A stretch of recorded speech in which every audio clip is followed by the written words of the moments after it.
sadness exactly? If you strip it down, sadness is an emotion.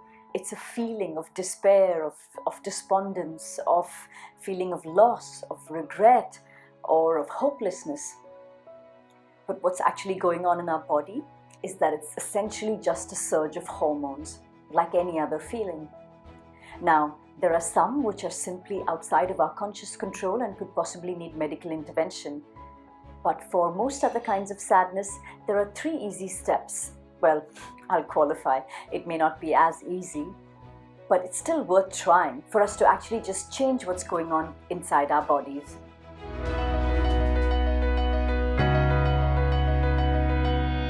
Step number 1, once we recognize that it is sadness, is to be able to try and stop that flood of emotions. Whether it's a thought loop, whether it's a surge of emotions / hormones, we need to stop that. And for that, some of the easiest ways to do it are by distracting ourselves. And that's where again I'll call upon our next best thing. Feeling sad, you love watching Friends, go ahead, this might be the time to watch an episode or 2 to distract yourself. This is when you can also take help. Sometimes somebody coming in from outside will actually break our thought patterns. Number 2, let's try and flush out all of those hormones. And the best way to do that is with activity and with sleep. Our body literally can reset. A brisk walk, a quick dance, a lovely workout, a run, all of these things will actually dispel the hormones that are flowing through our body at that time that cause us to feel sad. And nothing can possibly be more restorative than sleep. It is that magic trick that will often just help us file away memories, to bring perspective, wash our brains clean with fresh fluids and let the good stuff just flow through our bodies. Give us a little bit of a feeling of rest and recovery as well. Number 3, let's flood our body with the feel-good hormones. And for that, we're essentially looking at the things that actually make us happy, but truly happy. And this is where we have to be careful with how we choose. It's easy enough to reach for things that give us instant gratification. It's easy enough to reach for a drink. But that's where we need to remind ourselves that these are fleeting and can often bring about the exact opposite effect that they're intended to cause in the first place.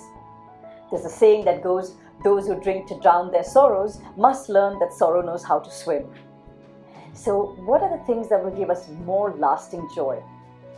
1 is self-care. Just take a little time to withdraw from the world.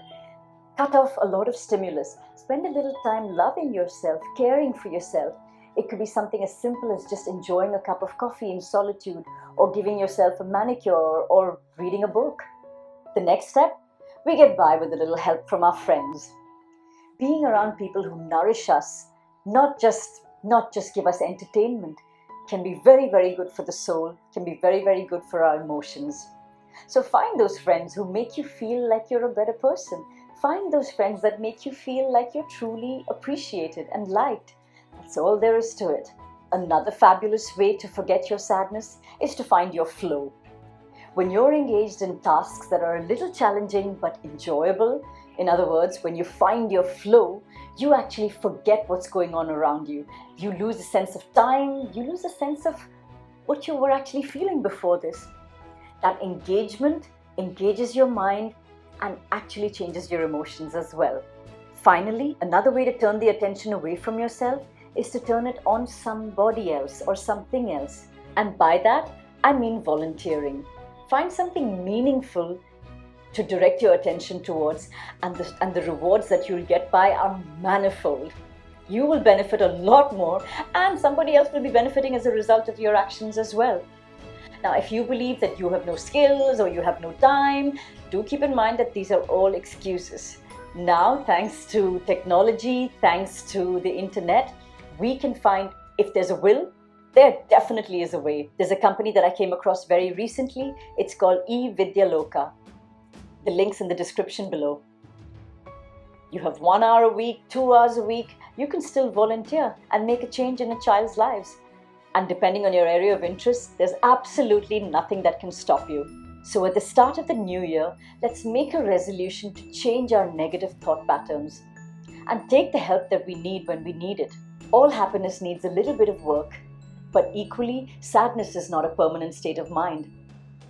Let's think about what we want to put our time and effort into and what kind of life we want. Here's wishing you a happy 2020.